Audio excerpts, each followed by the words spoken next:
ดีมันนี่ฮะหลังกินเบียร์สวยๆมันนี่บรรยากาศมา2 คน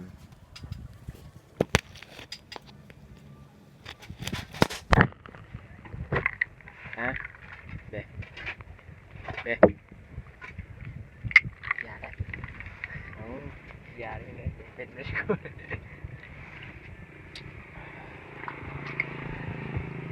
บรรยากาศดีกันลม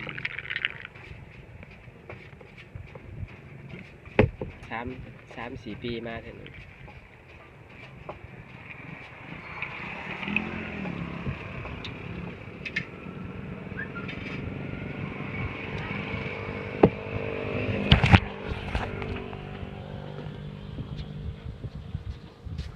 พักเด้อขุดไฟเรือปลาอันนี้เขาเรียกว่าแหล่งท่องเที่ยวอ่างน้ำซุย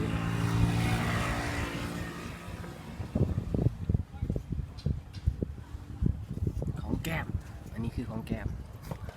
อันนี้คือเบียร์ของแก้มมันมีหมากมีหมากกระถิน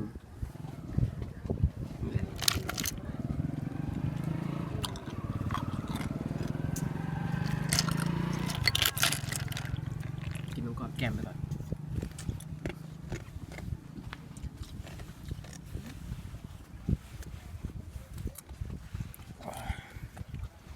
บรรยากาศมีเสียงเพลงคือสิดี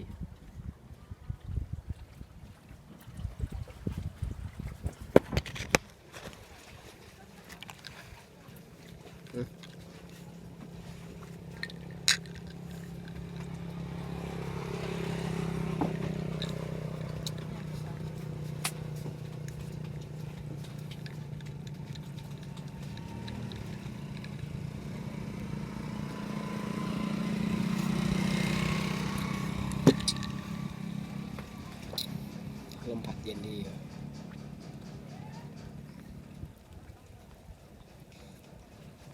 ในแพร่กลางคืนคนที่สิร้าย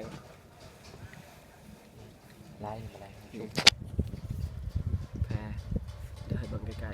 ๆยังแมลงคนหลาย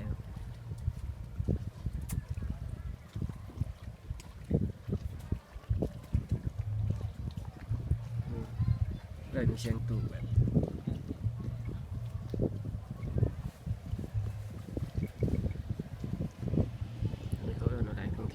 สวยเนาะเมืองจำพรแห่งสวรรค์เขต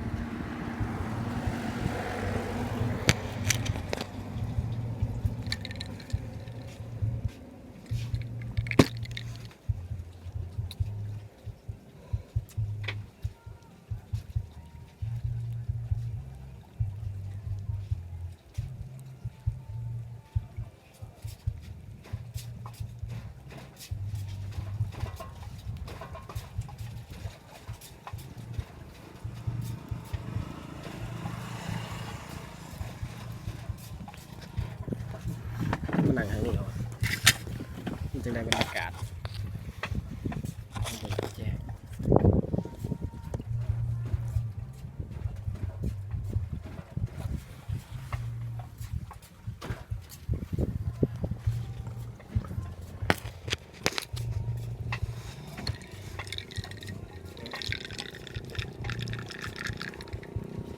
นะเบ๊ยังครับ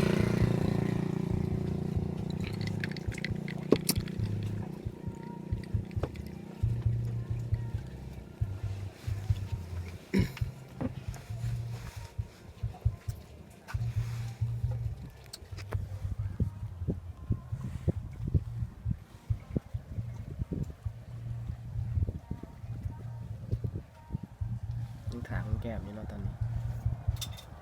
รู้ว่ามันเฮียมันสั่งยังมากินรู้ว่าเฮียมันอยากสั่งยังมากิน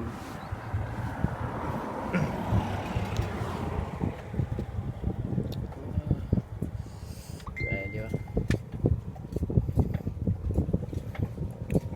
มันหมดลายไปเลยเนาะตอน ตอนแรกมันเป็นคนร้ายเนาะตอนแรกเนาะว่าชิมาอีกปะเนี่ย มาไปจังผู้ข้ามนอนพออยากตายเลย ยังมีขื่นมาอีก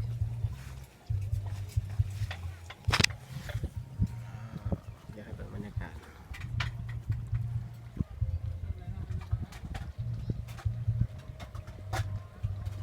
สำหรับคลิปนี้ก็จบไว้สำนี้ก่อนเนาะใครมาคลิปนี้อย่าลืมกดไลค์กดแชร์